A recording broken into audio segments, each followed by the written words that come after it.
तो दोस्तों अब मैं एक्सप्लेन करने वाला हूँ डीप डार्क मूवी को। यह एक हॉरर क्रीचर मूवी है। तो कहानी की शुरुआत में हम कुछ माइनर को देखते हैं जो एक माइन में खुदाई कर रहे होते हैं। तभी वहां पे उनको एक केव दिखता है जो कि नेचुरल नहीं होता है। उसे चेक करने के लिए एक आदमी आग लेकर उसके अंदर जाता है। तभी केव में उसको एक हाथ दिखाई देता है जो कि नॉर्मल नहीं होता है। यह देखकर आदमी बहुत डर जाता है और भागने लगता है। तभी वहां पे ब्लास्ट होता है और मूवी का सीन शिफ्ट होता है। अब कहानी 1956 के मोरक्को में आती है और हम वहां पर अमीर और उसके दोस्त को देखते हैं और वो दोनों एक आदमी के पास जा रहे होते हैं जो कि उनको फ्रांस में एक माइनिंग कंपनी में ले जा रहा था। और ये दोनों वहां पर पहुंच जाते हैं, लेकिन वहां पर पहले से ही बहुत सारे लोग होते हैं। उसमें से जो लोग रिजेक्ट थे उन पर रेड स्टैंप लगा देते हैं और जो सिलेक्ट हो गए थे उनके ऊपर ग्रीन स्टैंप लगा देते हैं। लेकिन वो अमीर पर भी रेड स्टैंप लगा देते हैं, लेकिन उसे काम की बहुत जरूरत थी तो वो खुद से अपने ऊपर ग्रीन स्टैंप लगा लेता है। जो काम अमीर ने किया था उसके लिए हिम्मत चाहिए थी। उसकी हिम्मत देखकर वे आदमी आमिर को भी सिलेक्ट कर लेता है। इसके बाद देखते हैं कि वह आदमी यह कहता है कि अमीर को डेवल आइलैंड पर शिफ्ट किया जाए और सभी सिलेक्ट किए गए लोगों को बस में बैठाकर माइनिंग कंपनी तक लेकर जाया जाता है। फिर सीन प्रोफेसर बोर्थ ईयर पर शिफ्ट होता है जो कि माइनिंग कंपनी के मालिक ऑफियर से मिलने आए होते हैं, क्योंकि ऑफियर इनका अच्छा दोस्त होता है। फिर वो ऑफियर से जाकर बोलता है कि मुझे डेवल आइलैंड पर जाना है कुछ सैंपल कलेक्ट करने के लिए। पहले ऑफियर नहीं मानता, लेकिन प्रोफेसर के बहुत ज्यादा रिक्वेस्ट करने के बाद और पैसे देने के बाद ऑफियर मान जाता है।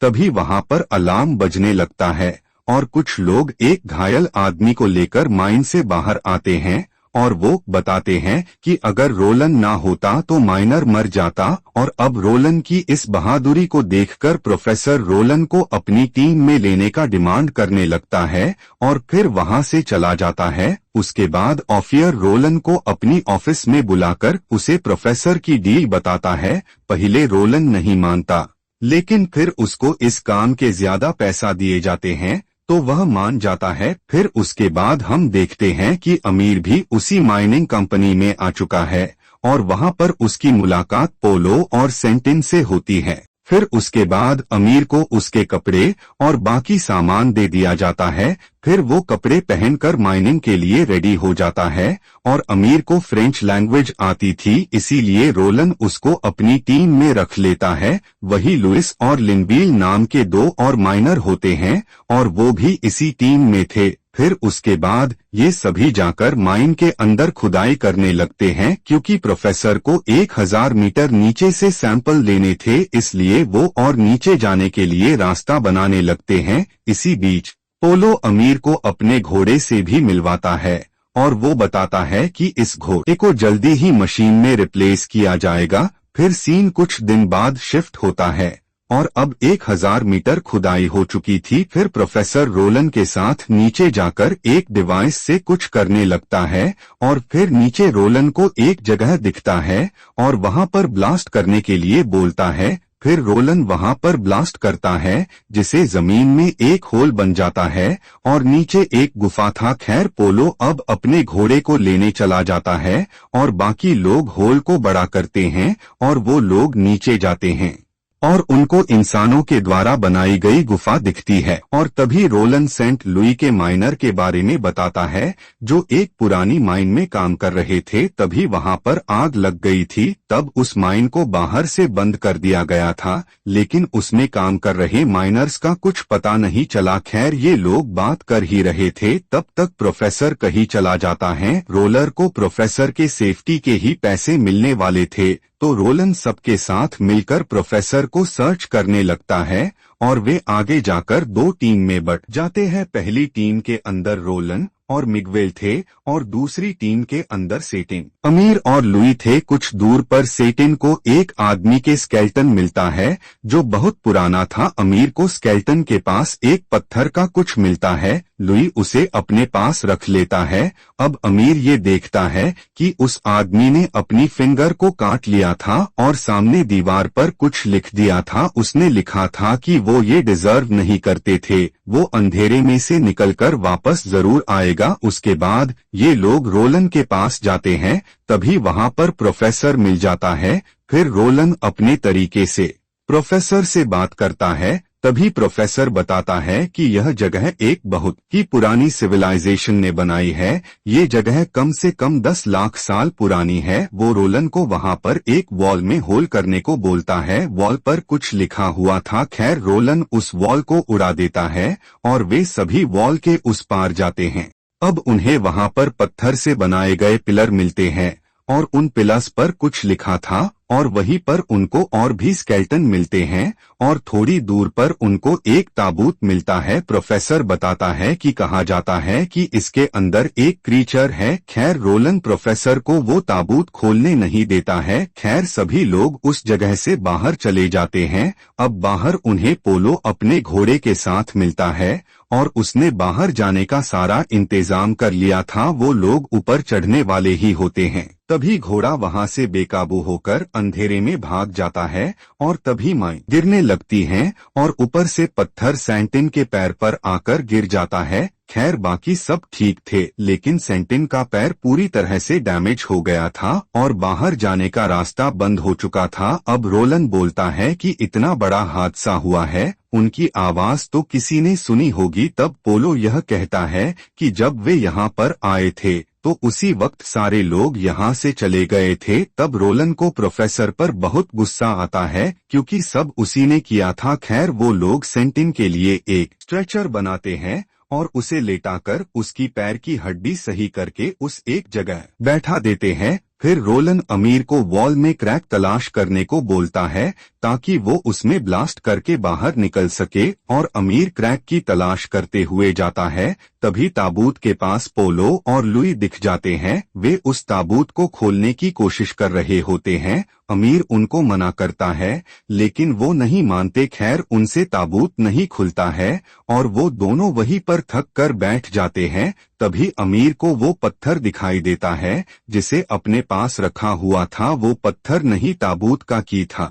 वो ताबूत के अंदर जैसे ही उस पत्थर को लगाता है ताबूत खुल जाता है और ताबूत के अंदर ढेर सारे हीरे थे और वो हीरो को अपने पास रख लेते हैं। और अमीर कहता है ये चीज बिल्कुल गलत है और लुई ये बोलता है कि अगर ये बात किसी को बताई तो वो उसे जान से मार देगा। इसके बाद अमीर वहां से चला जाता है। उसके जाने के बाद वो दोनों बराबर हिस्सा कर रहे होते हैं। तभी ताबूत में से एक क्रीचर बाहर निकलता है और यही क्रीचर मूवी की शुरुआत में था। खैर इस क्रीचर को देखकर वो चिल्लाने लगते हैं और वहां से भागने लगते हैं और ये भागकर रोलन और बाकियों तक पहुंच जाते हैं और इससे पहले वो कुछ भी बता पाते पीछे से वो क्रीचर आता है और वो पोलो को पकड़कर अंधेरे में खींच लेता है और बाकी सब उसका पीछा करने लगते हैं और थोड़ी दूर जाकर बिना सर की पोलो की लाश मिलती है। वह देखकर निक्वेल प्रोफेसर पर बहुत भड़क जाता है क्योंकि वो डेथ बॉडी की फोटो लेना चाहता था। फिर रोलन निक्वेल को शांत करता है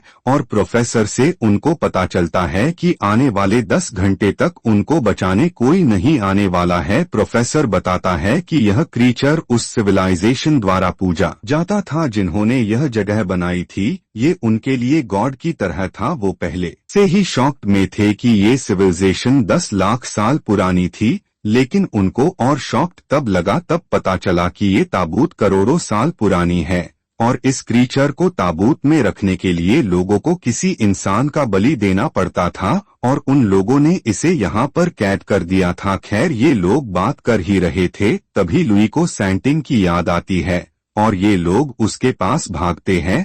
तभी वो क्रीचर सेंटिन की पास पहुंच चुका था जहां पर हम उसे अच्छी तरह से देख पाते हैं। रोलन और बाकी सब वहां पर पहुंचते हैं तो उन्हें सेंटिन स्ट्रेचर पर नहीं दिखता। तभी वो देखते हैं क्रीचर ने सेंटिन को पकड़ा हुआ था और सबके सामने सैंटिन का पेट चिरकर वहां से चला जाता है और ये सब बस देखते रह जाते हैं। खैर अब वहां पर ये सब बाहर कैसे निकला जाए ये सोच रहे थे, तभी अमीर बोलता है कि कहीं न कहीं बाहर जाने का रास्ता तो होगा, क्योंकि जो लोग ये जगह बनाए होंगे वो कहीं से ना कहीं से आते जाते होंगे। फिर प्रोफेसर उन पिलर्स पर कार्व की गई लेटर तो ट्रांसलेट करके रास्ते का पता करता है और नोट कर लेता है। फिर वो उसी डायरेक्शन को फॉलो करने लगते हैं और एक जगह पर पहुंच जाते हैं जहां पर जेल होता है और उन जेल के अंदर बहुत सारे स्केल्टन भी थे। अब उनको ये पता चलता है कि वो एक सैक्रिफाइस पीट थी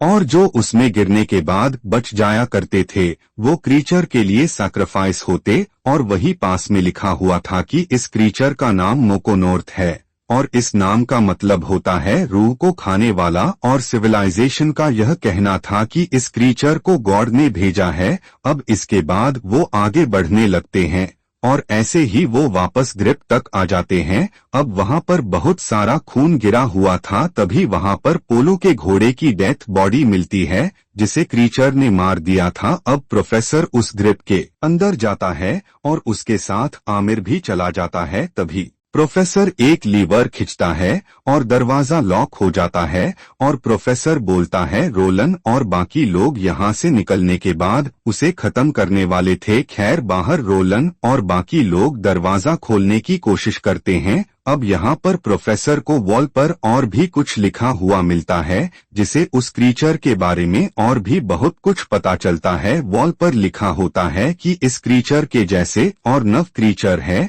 और दुनिया के अलग अलग जगह पे ताबूत के अंदर बंद हैं और इन्हें फ्री होने के लिए मास्टर सैक्रिफाइस करना पड़ेगा। यहाँ पर वो दोनों जा ही रहे होते हैं, तभी वो दोनों उस घोड़े को हिलते हुए देखते हैं और उस घोड़े की डेथ बॉडी में से वो क्रीचर निकलता है। अब प्रोफेसर उस क्रीचर की तारीफ करने लगता है। वो कहता है कि तुम शक्तिशाली हो, महान हो, और वो क्रीचर प्रोफेसर को गले लगाने लगता है और उसे कुचल कर मार देता है और अमीर की तरफ जाने लगता है। लेकिन तभी रोलन डोर ओपन करके अमीर को बचा लेता है और अमीर बाहर निकलता है तो लुई और अमीर के बीच बहस हो जाती है। तब अमीर डायमंड के बारे में बता देता है। अब रोलन उस डायमंड को अपने पास रख लेता है। वो उन डायमंड को क्रेचर से मारे गए लोगों के घर वालों को देना चाहता था। तब हम उस क्रीचर को देखते हैं जो उस ग्रिप से बाहर आ चुका था और इधर ये लोग बाहर निकलने का रास्ता खोजने लगते हैं और डायरेक्शन को दोबारा चेक करते हैं और तभी उन्हें एक आवाज आती है। तब सब अपनी लाइट बंद कर देते हैं, लेकिन जैसे ही लुई अपनी लाइट ऑन करता है वो क्रीचर ठीक उनके सामने था। अब मिगवेल उस पे अटैक करने जाता है, लेकिन वो क्रीचर मिगवेल का गला चिर देता है। फिर वो लुई को भी उठाकर ले जाता है। ये देखकर रोलन अमीर को वहां से भागने के ये बोलता है और खुद उस क्रीचर पर हमला कर देता है। अमीर एक जगह पर जाकर छुप जाता है। उसको लगता है सब मारे गए। तभी रोलन वहां पर आ जाता है। वो रोलन से कहता है कि उन्हें उस क्रीचर को बाहरी दुनिया में जाने से रोकना होगा। अगर वो बाहर चला गया तो इंसानी दुनिया को तबाह कर देगा। और वो दोनों एग्जिट को ढूंढते हुए एक जगह पहुंच जाते हैं जहां पर बाकी के माइनर्स के स्केल्टन थे। अब रोलन यह कहता है वो लोग सैक्रिफाइस पिट से होते हुए भी बाहर आ सकते हैं। तब अमीर को याद आता है कि प्रोफेसर ये डायरेक्शन लेफ्ट से राइट पढ़ रहा था, जबकि अराबिक में राइट से लेफ्ट पढ़ा जाता है, और अब उनको सही डायरेक्शन पता चल गया था और वो दोनों बाहर निकलने के लिए तैयार थे। लेकिन तभी एक होल में से वो क्रीचर अमीर को पकड़कर अपने साथ ले जाता है। अब रोलन डायरेक्शन को फॉलो करने लगता है और यहाँ अमीर की आंख खुल जाती है और वो आगे जाने लगता है। तभी उसके सामने वही क्रीचर बैठा होता है और वो लुई को पकड़ा हुआ था और अपने हाथों से उसका सर उखाड़ देता है। और तभी नीचे से अमीर एक स्पीयर हेड उठा लेता है और उस क्रीचर से पूछता है कि उसे क्या चाहिए। अब क्रीचर लुई के हेड से टेलीपैथी बात करता है और बोलता है उसे अमीर का मास्टर सैक्रिफाइस चाहिए, क्योंकि अमीर ने ही उसका ताबूत खोला था तो वो उसका मास्टर है। उसके सैक्रिफाइस देने के बाद वो आजाद हो जाएगा। लेकिन अमीर यहाँ पे उस क्रीचर को बातों में फंसाकर उसके पास जाता है और वो स्पीयर हेड उस क्रीचर के बॉडी में टैप कर देता है। फिर वो भागने लगता है और पिट तक पहुंच जाता है। वहां पर रोलन भी होता है। अब दोनों ही उस टनल के अंदर डायनामाइट को फिट कर देते हैं और ऊपर जाने लगते हैं, लेकिन ट्रिगर बॉक्स का हैंडल नीचे ही रह गया था। अब वो दोनों वापस नीचे आते हैं, तभी वो क्रीचर आ जाता है और ऊपर चढ़ने लगता है। अब वो दोनों के पास एक ही रास्ता था कि वो क्रीचर के साथ ही मर जाए, और वो ऐसा ही करते हैं। जैसे ही क्रीचर उनके पास आता है वो ब्लास्ट कर देते हैं और टनल टूट जाता है। और क्रीचर का क्या हुआ ये तो नहीं पता चला, लेकिन अमीर और रोलन मारे जाते हैं। लेकिन अमीर ने सही किया था, क्योंकि क्रीचर को अगर अमीर का सैक्रिफाइस मिल जाता तो क्रीचर फ्री हो जाता और अर्थ पर तबाही ला देता। अब मूवी यही खत्म हो जाती है। तो दोस्तों, ये थी डीप डार्क मूवी की कहानी। अगर अभी तक आपने हमारे चैनल को सब्सक्राइब नहीं किया तो जरूर करें, क्योंकि मैं आपके लिए ऐसी वीडियो लाते रहता हूँ।